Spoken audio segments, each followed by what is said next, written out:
자, 이어서 3교시 수업 함께 진행해 보도록 하겠습니다. 자, 이 전 시간까지 저희가 이제 갈등 이론, 그 다음에 사회 구성주, 사회 체계 이론, 뭐 여러 가지 공부를, 이론들을 좀 해오고 있습니다. 이론이라고만 하니까 과연 이게 그 현장에서 어떻게 사용되는지, 그다음에 현장에서 또 어떻게 적용할지에 대한 막연한 어떤 그 어려움들이 저도 학창 시절 공부할 때 그랬던 것들이 있던 것 같아요. 근데 이제 그 아까도 잠깐 말씀드렸던 것처럼 실천을 아직 오지 않으시니까 그런 것들에 대한 그 혼란스러움이 올 수도 있고, 과연 어떻게 이 이론들이 현장에서 적용되는지에 대한 궁금증들이 많이 있을 수 있을 거라고 생각을 합니다.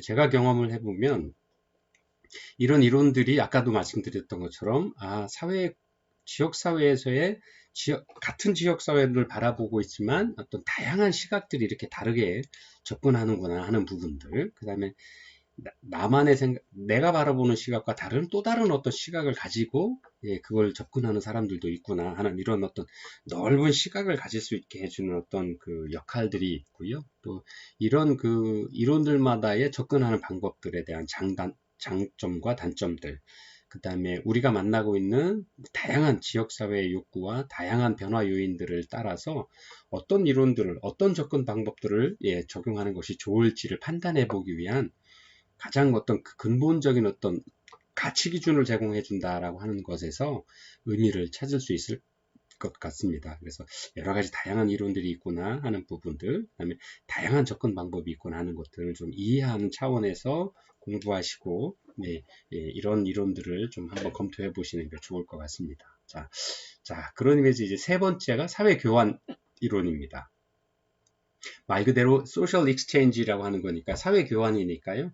사람과 사람과의 관계 아니면 지역사회 커뮤니티와 커뮤니티의 관계 또는 지역사회를 구성하고 있는 지역사회 내의 기관과 기관 간의 관계들은 바로 아무 의미 없는 게 아니라 서로 교환 관계에 있다라는 거죠. 이 교환 관계가 없으면 교환 과정이 없으면 만날 이유가 없다. 접점이 없다라는 거죠. 어쨌든 만나서 접점이 생겨서 그런 관계를 가질 수 있어야 되는데 그 만나게 된 첫 번째 접점이 바로 서로 필요한 것을 주고받을 수 있는 교환 관계에 의해서 만나게 된다라는 겁니다. 그래서 관계는 바로 기본적으로 교환을 위한 관계가 유지될 수밖에 없다라는 시각을 가지고 있는 이론입니다. 즉 개인과 개인, 또 개인과 조직, 또 조직과 조직 사이의 관계와 또 그러한 관계의 기본적인 교환 과정을 통해서 사회 변화가 어떻게 이루어지고 있는지에 대한 이해를 제공하는 이론입니다. 그래서 교환이라는 관점에서 관계들이 어떻게 지속해야 하는가 그런 것들을 이해하고 커뮤니티 실천 과정에서 커뮤니티를 조직하는 과정에서 활용할 수 있게 하는 또 근본적인 이론적인 논의를 제공을 하는 이론이다라고 설명을 드릴 수 있고요. 사회 교환 이론에서의 기본 개념은 바로 비용과 보상입니다. 아까도 잠깐 말씀드린 것처럼 기관과 기관 또는 주민과 주민 간에 만날 때는 접점이 있어야 되는데 교환점이 있어야 되는데 이 공집합이 바로 비용과 보상에 관한 부분들이 있다. 이 관계라고 하는 부분들이 교환에 있다라는 거죠. 그래서 이 교환에서의 기본 개념은 바로 비용과 보상입니다. 비용은 사회적인 교환에서 지불해야 되는 것들이죠. 그 다음에 보상이라고 하는 건 비용을 냈으니까 그 비용을 토대로 해서 받는 것, 즉 무형이 되었든 유형이 되었든 무형이 되었든 이런 모든 비용을 지불함으로써 되돌아오는 다른 어떤 보상들을 되돌아오는 것, 토대로 받는 것을 다 보상이다라고 이야기를 합니다. 그래서 이러한 것들을 토대로 이 비용과 보상, 이러한 그 관계 사회 변화에 대한 이해를 제공하는 것입니다. 그래서 사회 교환 이론에서의 교환이라고 하는 것은 즉 이러한 비용과 보상을 비교 분석하는 비용 편익 분석에 따라서 이루어진다. 내가 지불한 비용보다 더 많은 보상을 얻을 수 있다라 그러면 당연히 비용을 지불하겠죠.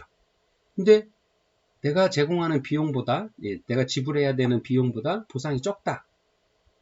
라고 그러면 사람은 누구나 다시 생각해 보겠죠. 그게 바로 비용 편익 분석이라고 하는데 이 비용 편익 분석에서 플러스 요인이 생겨야 우리는 사회 교환을 하기 위한 교환의 방법들을 찾기 시작한다라고 하는 거죠. 즉 기관과 기관 간의 네트워킹을 할 때도 우리가 저쪽에 자원을 연계해 준다거나 아니면 클라이언트를 우리가 서비스하는 것에서 서비스 못하니까 저쪽으로 연계해 준다라고 하는 어떤 기관을 선택을 할 때 저쪽도 그런 생각을 가지고 있어야 우리가 이렇게 연계를 한다라는 거죠. 그렇지 우리만 일방적으로 서비스를 연계한다거나 클라이언트를 연계시켜서 보내준다라고 하고 저쪽은 우리한테 하나도 안 보내준다라고 그러면 냉정하게 사회교환 이론에서 이야기하는 비용 편익 분석에 따라서 그 기관 간은 앞으로는 교환이 이루어지기 어렵다. 이런 어떤 근거적, 이런 어떤 사고방식에 대한 이론을 제공해 주는 겁니다. 그래서 교환에 있어서의 비용과 보상의 다양한 형태의 예를 들어보면, 예를 들어서 제가 지역사회복지관에 기부를 한다라고 하는 거죠. 이건 비용이죠. 그러면 보상은 어떤 지역복지관에서 자기네 홍보나 아니면 기부자들을 사회에 어떤 알려줌으로 있어서 제가 사회적인 인정을 받거나 또 그런 것들을 통해서 제가 사회적인 기여를 한다라는 것, 그런 것들이 보상으로 나와야 되는 거죠. 즉 형태를 갖추고 있는 유형의 보상이 될 수도 있고요. 또는 그렇지 않은 무형의 보상이 될 수 있는 거죠. 즉 제 마음속에 단단한 제가 기부했고 우리 사회를 위해서 어떤 내가 일을 했다라는 어떤 자부심, 이런 것들도 보상으로 포함될 수가 있는 거죠. 그래서 그러한 비용과 보상에 있어서의 다양한 형태를 나타낼 수 있다는 것들을 이해하시면 좋을 것 같습니다. 자, 사회교환 이론에서의 여러 가지 학자들의 이야기를 좀 특징적인 부분들을 보면 교환 관계에서 바로 불균형과 권력에 관심을 갖게 된다라고, 또 그러한 교환 관계 내에서 불균형이 생길 수밖에 없고 갈등도 생기고 또 그런 과정에서 권력이 생긴다라고 이야기를 하는 겁니다. 즉 어디에서 권력이 생기느냐, 그래서 우리가 이제 교환 관계에서 서로 균형을 이룰 수 있도록 하기 위한 권력 균형 전략들을 많이 갖게 되는데요. 즉 예를 들면 A 집단이 B 집단에, A 기관이 B 기관에 의존되어 있다면 B 기관은 A 기관에 대해서 권력을 가지게 되는 거죠.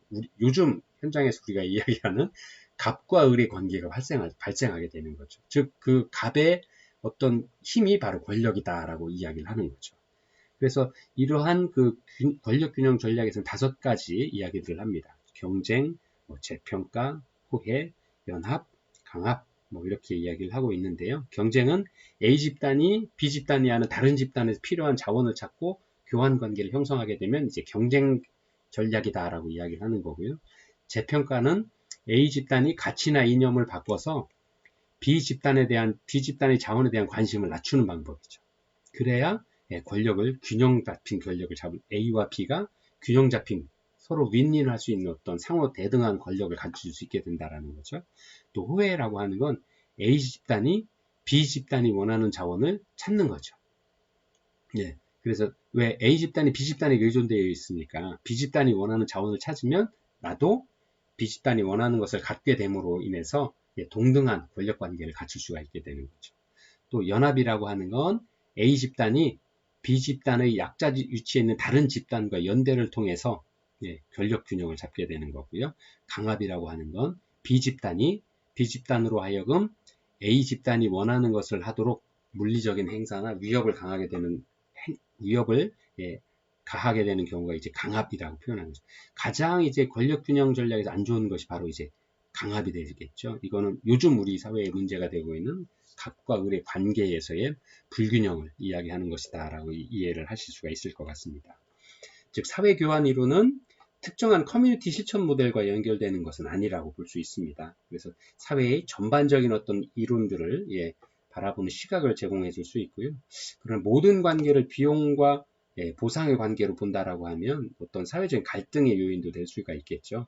그래서 우리가 이야기하는 이 호혜성, 또 공정성, 이런 것들을 좀 담아내고자 노력을 한다면 실천 과정에서 그런 노력들을 한다라 그러면 많은 기관들이나 많은 사람들이 사회 변화를 위한 지역사회 복지 실천 활동에 참여하기 위한 어떤 방편으로 널리 활용될 수 있는 어떤 이론들이 아닌가 이렇게 볼 수 있을 것 같습니다.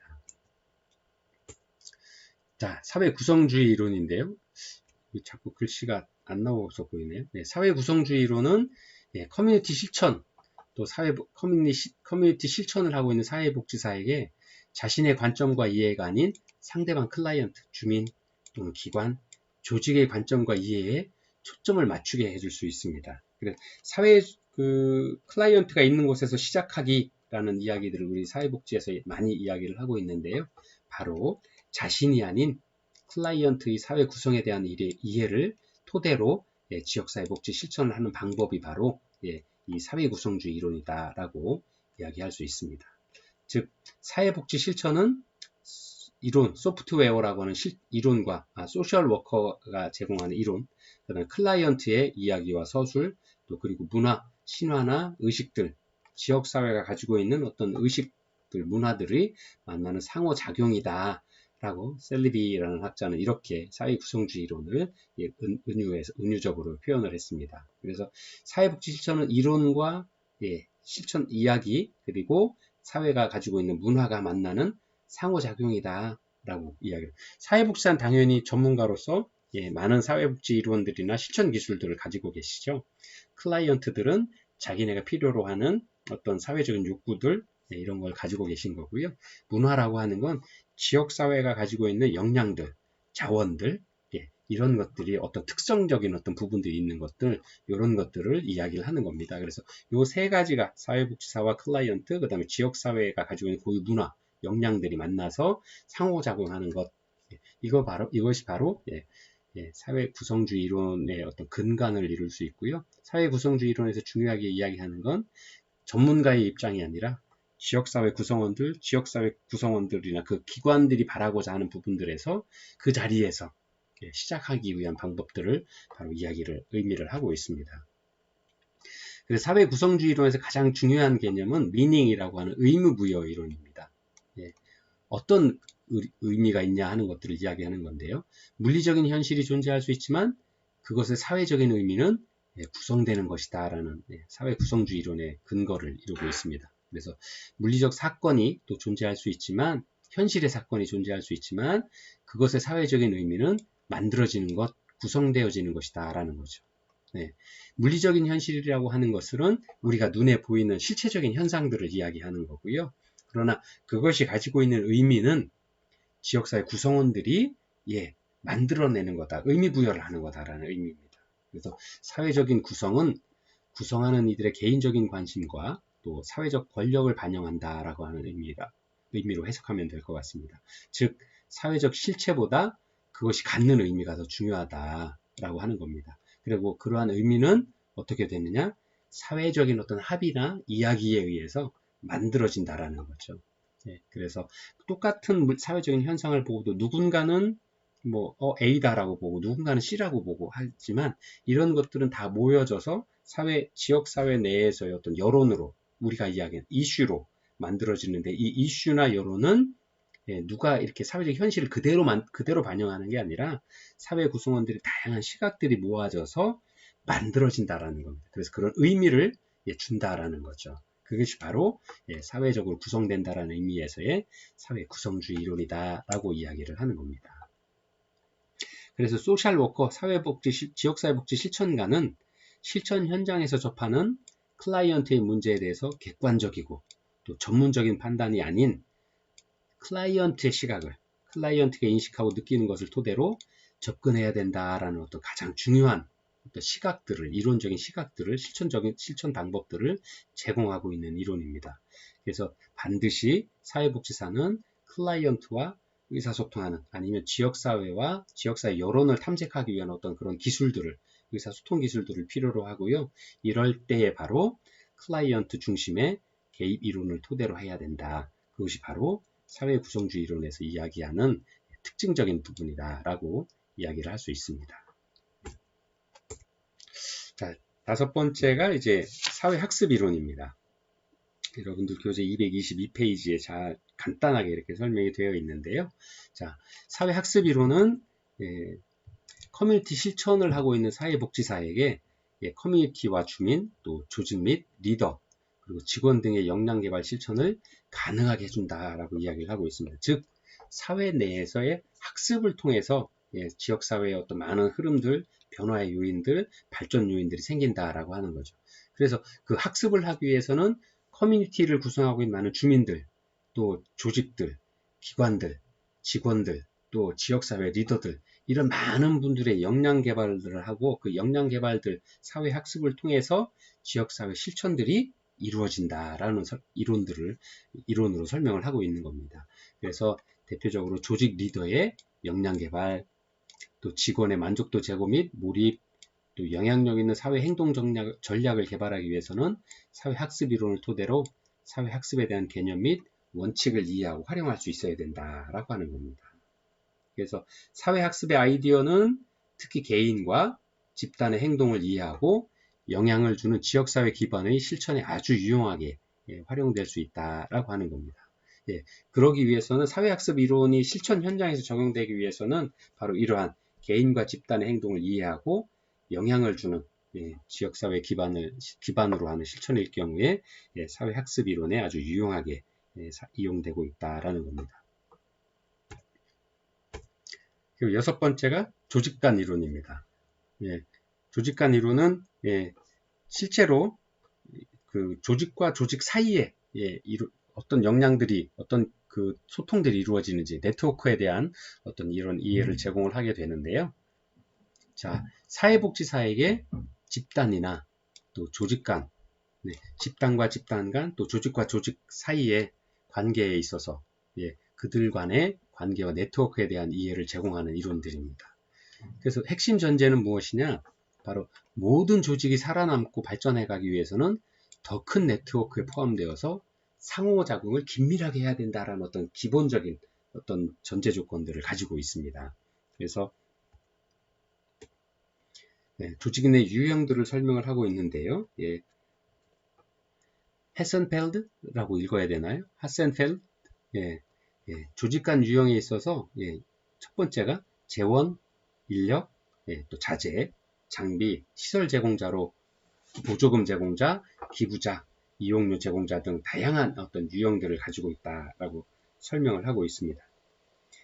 두 번째는 이 합법화 및 권한부여 제공자로 규제나 인증기관, 또 권한을 부여하는 기관 등이 있는데 예를 들어 사회복지교육기관을 인정하는 사회사회교육협회 등들의 바로 합법화나 또는 권한부여 제공자로서 조직을 갖추고 있다라는 거죠.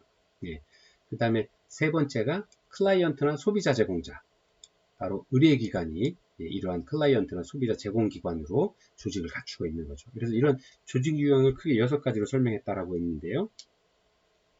또 하나 네 번째가 이제 보안 서비스 제공자입니다. 첫 번째가 재원, 인력, 자재, 장비, 시설 제공자, 그 다음에 합법화 및 권한 부여 제공자, 세 번째가 클라이언트나 소비자 제공자, 네 번째가 보안 서비스 제공자. 이러한 조직은 조직이 필요로 하는 서비스를 제공하는 또 다른 조직이죠. 그래서 기관과 기관 간의 네트워크, 조직 간 이론들은 보다 더 큰 기관의 네트워킹에 상호작용해야 된다고 설명을 하고 있는 거죠. 그래서 이러한 보안 서비스 제공자의 어떤 기관들, 바로 네트워크의 필요성을 이야기를 하고 있고요. 또 하나는 조직 서비스의 고객과 이용자, 또 고객과 자원 등에 대한 경쟁자, 이렇게 설명을 6가지 유형에 대해서 설명을 하고 있습니다. 자, 따라서 커뮤니티 실천 사회복지사는 이들 6개의 유형의 외부 조직과 협력적 관계를 수립하고 지속 가능하도록 관리할 수 있어야 되는 어떤 이런 과제들을 안게 되는 거죠. 그래서 이 조직 간 이론에서 설명하는 것들은 아까 잠깐 처음에 설명드린 것처럼 기관과 기관 간의 네트워크가 필요하고 그 상호 발전을 위해서는 더 큰 조직들에 포함되어 있어서 큰 틀에서의 조직 내에서의 네트워크를 중요시하게 여기는 거고, 그러한 이런 6가지 설명되어 있는 어떤 유형들 안에 잘 외부 조직과 우리 기관과 아니면 사회복지 사업 실천가와 상호 네트워킹을 잘하고 상호관계를 잘 맺어나가고 또 협력적 관계를 수립하고 지속 가능하도록 관리해 나가는 어떤 기반들을, 기본적인 어떤 그 이론들을 제공하는 게 바로 조직 간 이론이다라고 설명을 드릴 수 있습니다.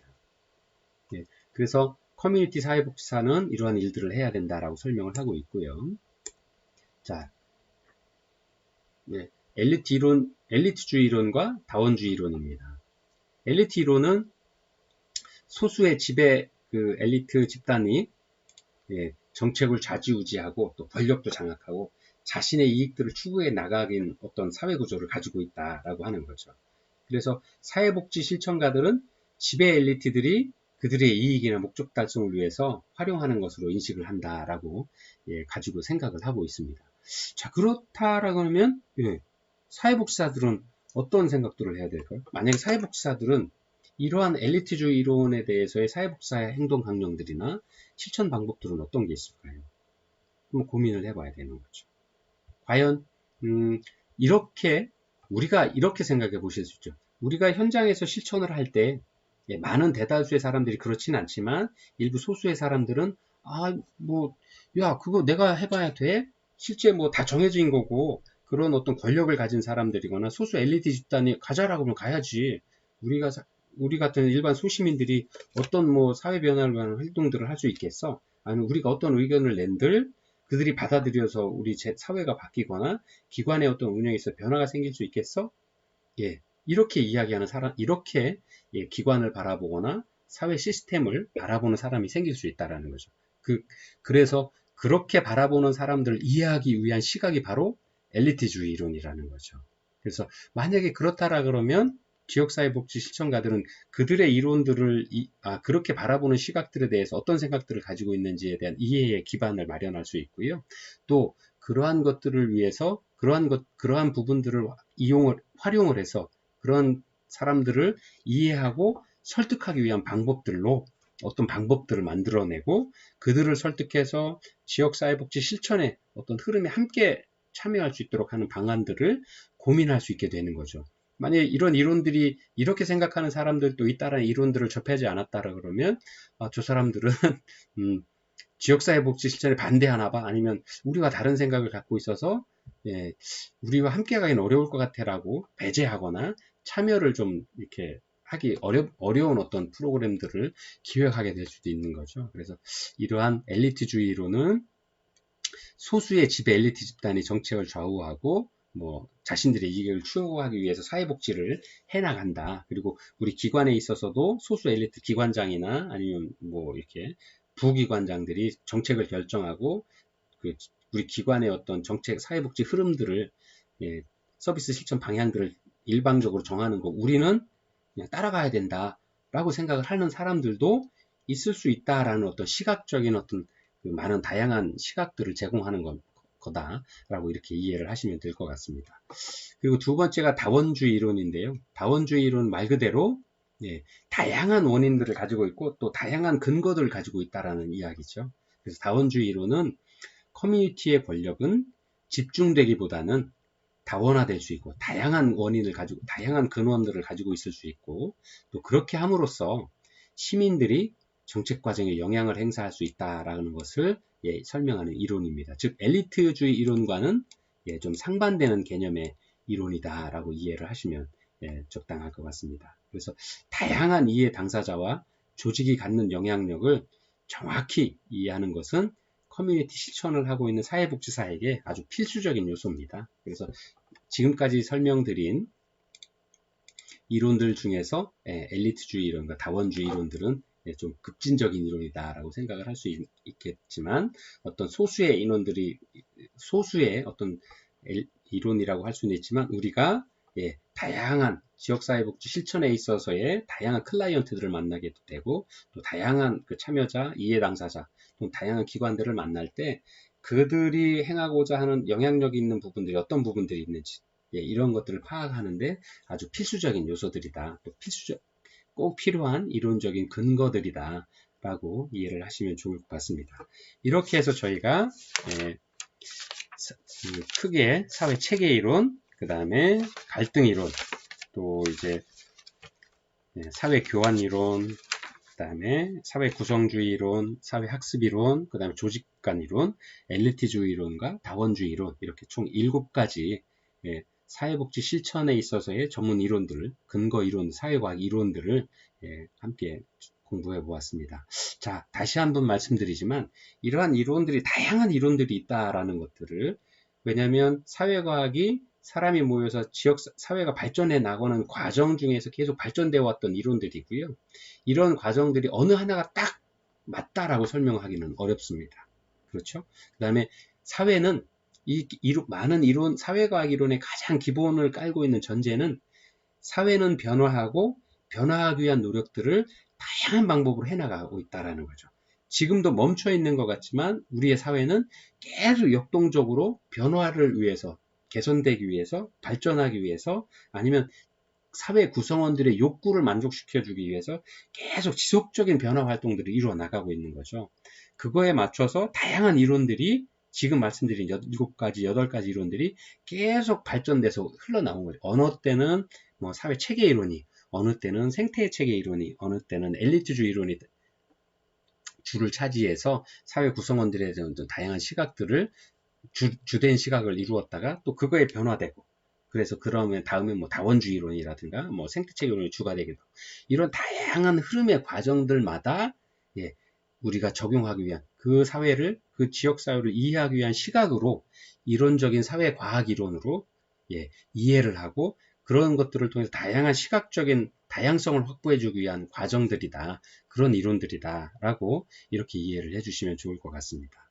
자, 이렇게 해서 우리가 지역사회복지의 실천의 이론에 대해서 같이 공부를 해봤고요. 다음 주에는 실천 모델에 대해서 함께 공부해 보도록 하겠습니다. 편안한 늦게까지 공부하시느라고 수고 많으셨고요. 다음 주에 또 건강한 모습으로 뵙도록 하겠습니다. 수고 많으셨습니다.